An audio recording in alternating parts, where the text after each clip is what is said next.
What's up, friends? Welcome to the Scoreboard for Monday, June 28th, 2021.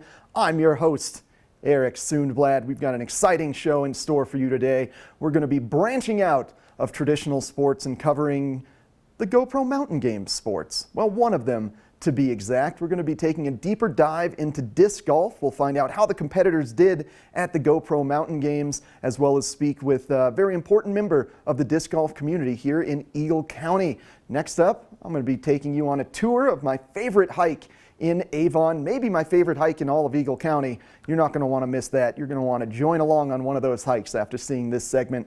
And finally, we are going to swing back into our lane of traditional sports and see how Vail Mountain School Gore Rangers girls soccer program is doing in the state playoffs. It's going to be a wonderful show here on the Scoreboard. We're going to take a short break and come back with a look at disc golf.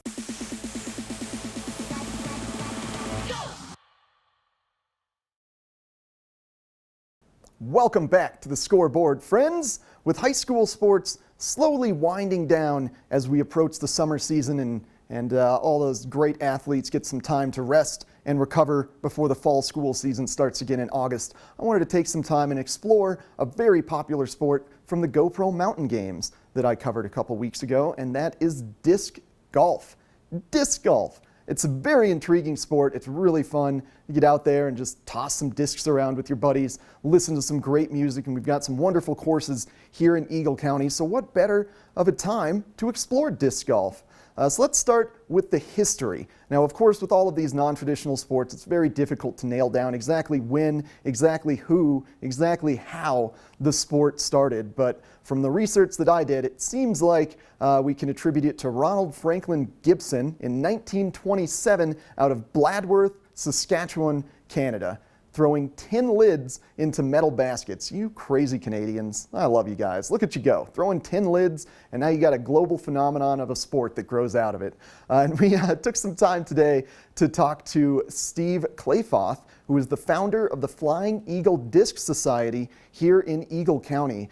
Steve does a ton of work getting courses up to speed, organizing more courses, building the community, and getting groups of people together to grow the sport here in Eagle County, grow the awareness of the sport, and really celebrate the communal aspect of disc golf. I joined Steve on Beaver Creek Mountain as they built the course for Beaver Creek, and it's a gorgeous course. It's 18 holes, just like regular golf. So let's take a moment to speak with Steve, and then we'll talk about the GoPro Mountain Games. Disc golf is a growing sport here in Eagle County, and thanks to Steve Kleyfoth, we have more courses, more availability, and more resources to continue growing the sport. And I'm happy to be here with Steve Kleyfoth, the creator of the GoPro Mountain Games course, as well as the course on Beaver Creek Mountain that we're going to see built today. Steve, thank you for joining me. How are you doing? I'm doing great. Thank you for having me. We're on our way up to the top of Beaver Creek Mountain to install the disc golf course for the 2021 season. This will be the first time we see disc golf up here since 2019. Obviously, the pandemic put a kibosh on things last year, but we're really excited to have it back. And huge thanks to Beaver Creek Mountain for making this a reality for us. Yeah, absolutely, man. Big props to Beaver Creek.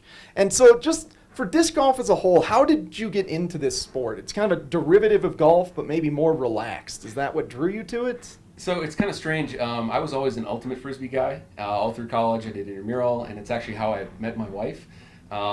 We moved out here from Wisconsin in 2006, and she had been playing disc golf all her life, a lot of times with my roommates in college, and I was kind of a snob about it, like, I don't know, I'm an ultimate guy.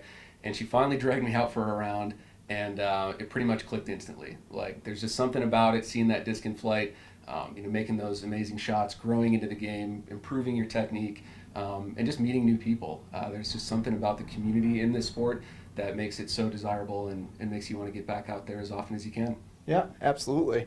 And in terms of your constant attraction to it, is it the community? Is it the being outdoors? What keeps you involved in it? Kind of all of the above. I'm also a little competitive, not just with others, but with myself. You always want to get better, get a lower score, beat that guy who's been beating you kind of your whole life. So, but that is not necessarily what it all boils down to. It's low barrier to entry sport. It's very cheap to play. The implements don't cost a lot. Most courses are free. And skill level means nothing. You can have tons of fun out on the disc golf course with a bag full of 25 discs, or you can go out there with 2 discs and a 6-pack of beer and just have just as much fun. So yeah, it's a sport that's for everybody. There's no prejudice. Male, female, old, young, doesn't matter who you are. You can get out there and enjoy it. Yeah, absolutely. I fall into that 1 or 2 discs and a 6-pack category. And I grew up playing hockey, so I cannot throw. I have no throw skills whatsoever.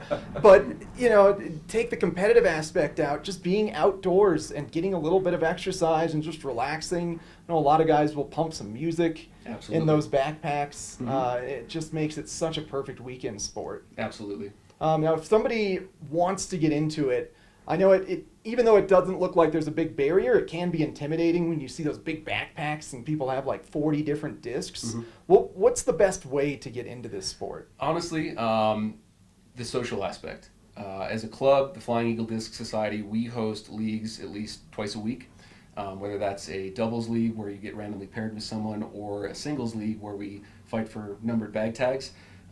If you want to come out and meet new people, the best way to learn how to advance your game is to play with people who are more skilled than you. And the receptive aspect of this community is so well developed that we cater to that new player. It can obviously, like you said, be intimidating to come out and see a guy who can already throw 500 feet and make 80-foot putts on the regular. But the more you watch that guy, the more you kind of pick his brain, the more you see what kind of disc they throw for particular shots, that's just going to improve your game vastly. So I would recommend getting out there, getting into the social aspect of the game, joining a club, going to a league night, seeing if that suits you, and if not, head out with your buddies and just have fun. Hang out. Yeah, either way. Yeah, we get so many new people moving here every year. This is a great way to make that community before the winter starts and really meet some friends. So the Flying Eagle Disc Society, very open to new members. You can just kind of come to one of the meetings, sight unseen, hang out and meet people. Absolutely. And we're seeing, with the uptick in participation because of the pandemic, so many people are getting outside, and the game has grown immensely. We're arms wide open for people who want to kind of get into that social aspect of it. So low barrier to entry, but what should they be targeting as like their first few discs or accessories to get into this? So a lot of people fall into the trap of buying that best new high-speed driver when they don't really have the skill level to do it yet. Is that like the one that you think it's going to go straight, but it just veers way off to the right? Like, how did this just happen? Yeah, my tip for that would just be to start with slower discs like putters and mid-ranges. That's going to develop your proper form. The more you try to force those high-speed discs to do what you want them to do, the harder it's going to be for you to actually use them when you start to develop your skill. So yeah, putters, mid-ranges, slow discs, take it easy to start out. Don't feel like you have to come out of the box throwing 300 feet, and just develop your technique from there. And what's a good kind of throwing style to start off with? Is it a running lead-in? Is it just kind of an in-place hip swivel? What's the best way to do that? You're going to get a little bit out of trying everything, to be honest. There are so many different ways to propel this disc down a fairway: forehand, backhand, overhand. If you watch videos on the internet of the pros playing, you're just going to see so many different varieties of getting a disc to the basket. Do what's comfortable for you. There's going to be one or the other or a couple that you feel more comfortable with, and whether that's running up to start your throw or standing still from a stationary position, it's just going to be your own personal comfort level.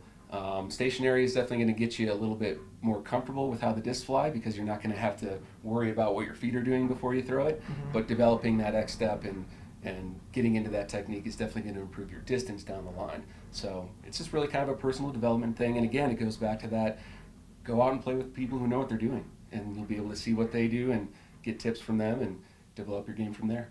So I was noticing when I was at the Mountain Games, when it came to putting, there were a lot of people who would kind of get in this squat stance and just kind of underhand yet still throw. That's your technique too? I'm a big straddle putter. That's all I do. Straddle. Yep. Okay. Yep. Is that for a control aspect, or is it a speed, or is it just giving it like a basketball loft shot? Again, it just boils down to your personal comfort level. Like, I feel comfortable in that stance. I feel like it's less moving parts for me. So it's really just kind of my arm moving and takes a lot of other motions out of the equation.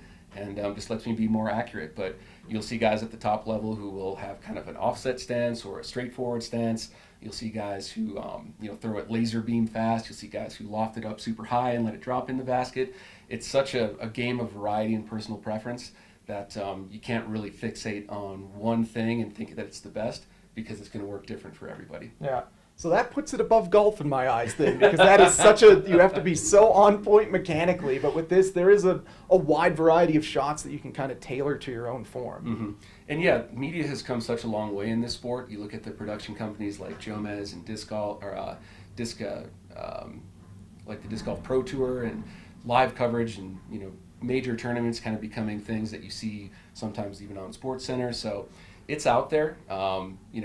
Whereas in the past you kind of had to rely on that local knowledge, you can go out there on YouTube and find 10 videos in 10 seconds that will help you improve your form and also get you an idea of what those top pros are doing out there. Yeah, but the best way, of course, is to experience it yourself. Absolutely. So for Eagle County, what are the primary courses that people can go play at? So our free-to-play public course is Hole in the Sky, which is down at the Eagle County Fairgrounds. You can show up anytime, play the course, no fee involved. We've got Beaver Creek, which we're heading up to right now. If you have a lift pass, like a ski pass for next winter, you're able to come up here for free with that pass all summer long, starting today. We also have Cross Creek Disc Golf Course, which is a private course that we built outside of Gypsum. That's kind of, in my opinion, our best course in the area. If you drive up there, it's $15 to play all day, and 20 holes of awesome elevation, trees, mountain vista disc golf. Can't recommend it enough. Currently closed because the road's closed for the wildfire, but once that gets calmed down and opens up again, highly recommend people go up and check that guy out, because that's our favorite. Okay, and for just $15, that's a great easy entry there. For sure. Yeah. And where do you see the sport progressing and going from here? Honestly, it just depends on the next generation. We've got, like I said, a lot of people coming in after the pandemic. People like me who've been in the game a long time kind of tend to fade out and let that next generation take over. If those people are willing to put in the work and become leaders in their community, I see the sport taking off huge. Yeah, it sounds like you rely a lot on volunteer work to help build the courses and maybe spread the word. Mm-hmm. Now, if somebody wanted to join the Flying Eagle Disc Society or just attend one of your meetings and get to know some new friends, mm-hmm. where do you guys have a campus, if you will, or where do you regularly meet? Our main point of communication is either email. If you go to our website, www.flyingeagledisc.com, you can get on our mailing list there. We also have a Facebook group page where we do a lot of communication. We're on Instagram, so just any of the social media outlets, and we host leagues, usually at Hole in the Sky down in Eagle, on 2 weeknights a week. It's kind of rotating right now. We've got some new people taking over the reins on that. Just show up to a league night and you'll get the full lowdown, kind of meet everybody, and get yourself ingrained in the community. All right, perfect, Steve. Well, thank you very much. You bet. I'm excited to go see how this course shapes off at Beaver Creek and play a little round with you guys. Heck yeah. Awesome, dude. Big thanks to Steve Kleyfoth for joining me, showing me how a course is constructed, and giving me a little bit more information on disc golf here in Eagle County. If you're interested in joining the Flying Eagle Disc Society, check them out on Facebook. Steve said that was the best way to link up, see what's going on with their various meetings and meetups on courses. Make some new friends, learn the world of disc golf, and have a good time getting outside and doing it. Now let's swing things back to the GoPro Mountain Games, where that was a wonderful competition held off-site out of the town of Vail in the town of Minturn, so it was a little bit quieter. It was a nice, relaxing way to spend a Sunday and get out of the craziness that was the GoPro Mountain Games. And one of the top-ranked competitors in the world for professional disc golf, Eagle McMahon, did end up winning the men's professional tournament, but we also had some great locals finishing in the top 10, including Nathan Matlock and Brett Burton. On the women's side of things, Erica Weir ended up winning it. She's also one of the top-ranked disc golf players in the world. That was a gorgeous course in Minturn, so thanks to the town of Minturn and Vail Ski and Snowboard Academy, whose grounds were utilized to create that course. It's just a beautiful course. Competitors seem to absolutely love it. And now we're going to take a short break and come back with more The Scoreboard.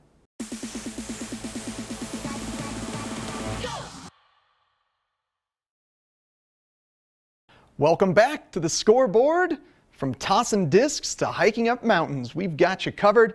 And now we're going to show you one of my favorite hiking trails around Eagle County, located at the Walking Mountain Science Center, just yards away from I-70, yet nestled away from the hustle and bustle of Avon lies Walking Mountain Science Center. Just take the main Avon exit, make a right on Nottingham Road, an immediate right on Buck Creek Road, and then you'll find the Walking Mountain Science Center campus, which houses not only the Avon Overlook Trail that we were about to hike, but also a duck pond, a nature conservative center with fun games for kids to learn about nature while also playing, and a calm little quiet trail to take the family a walk around in. They also offer free 2 p.m. daily science walks around the Avon Tang campus at Walking Mountain Science Center. But let's take a look at my favorite trail. What makes the Walking Mountain Science Center so appealing is not only its quick, shorter distance to get to an incredible viewpoint, but also that it's surrounded at the bottom by verdant, lush greens and these gorgeous rivers. So this gives your little pup, if you're going to bring a dog, an opportunity to cool off both before and after the hike, allows you to fill up a little water bottle for them, and just makes it an overall more enjoying theme when you get to the bottom. And we're about to head up the hill, and I'm going to show you the amazing views and some interesting features along the way here at Walking Mountain Science Center. The first two things you're going to notice on the Avon Overlook Trail as you come up this first steep pitch on your left are these little holes. All these little holes here.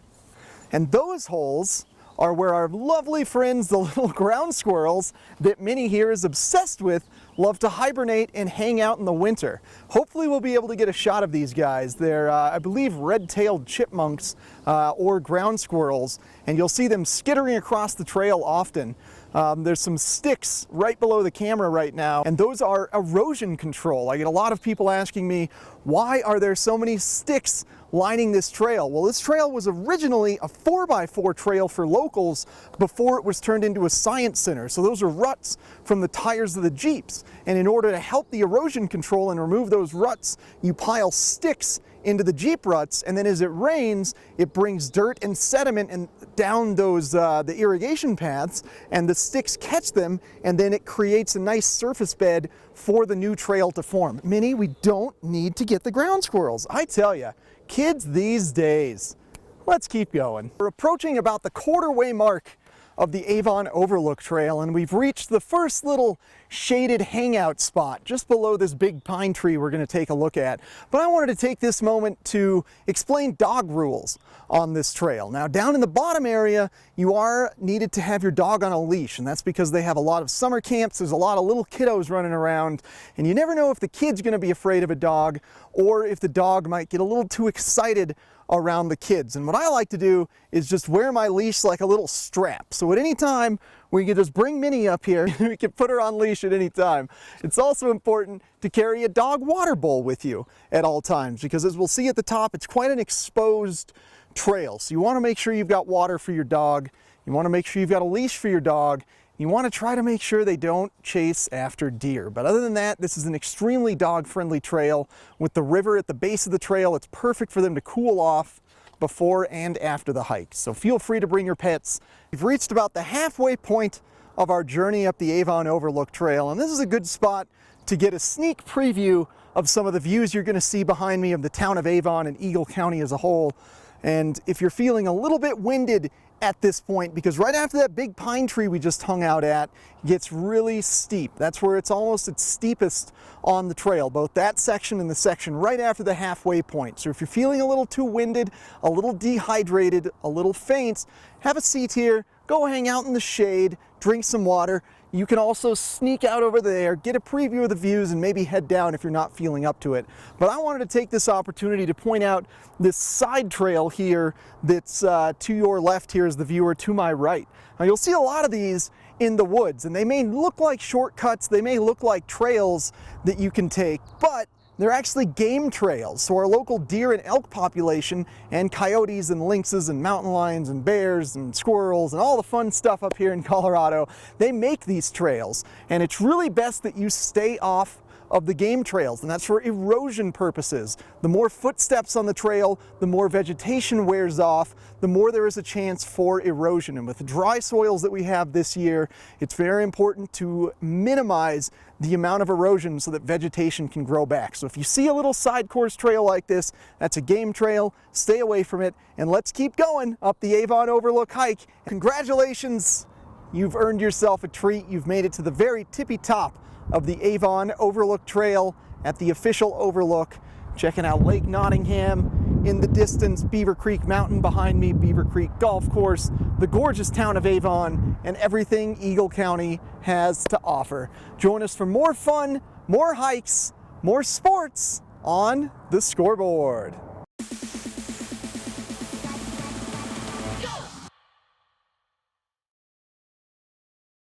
Thanks for joining me today on the Scoreboard, your second official episode of the Eagle County Scoreboard, part of Scoreboard Nation. To close things out, I want to do a quick wrap on the final team left in the state playoffs. That's Vail Mountain School Gore Rangers girls soccer program. They headed down to the Front Range to face off against Colorado Academy, and unfortunately, despite going 12-0 up until this point of their season, that one loss happened to be the one that eliminated them from the playoffs. But if you're a fan of teams that beat your team that then go on to lose, well, I've got good news there, as the Academy ended up losing to Kent Denver for the state championships. However, things are looking up for Vail Mountain School Gore Rangers. They have an incredible girls soccer program led by a wonderful coach, Bob Bandino. They've got two great players, the Moritz twins, that are up-and-comers. They are going to continue to be a force in the girls' high school soccer world. I can't wait to cover them for a full season. I can't wait to dive back into more high school sports here in the coming months. But for now, that's been your Scoreboard for Monday, June 28th, 2021. I've been your host, Eric Sundblad. Join us each and every Monday night at 6 p.m. for more The Scoreboard.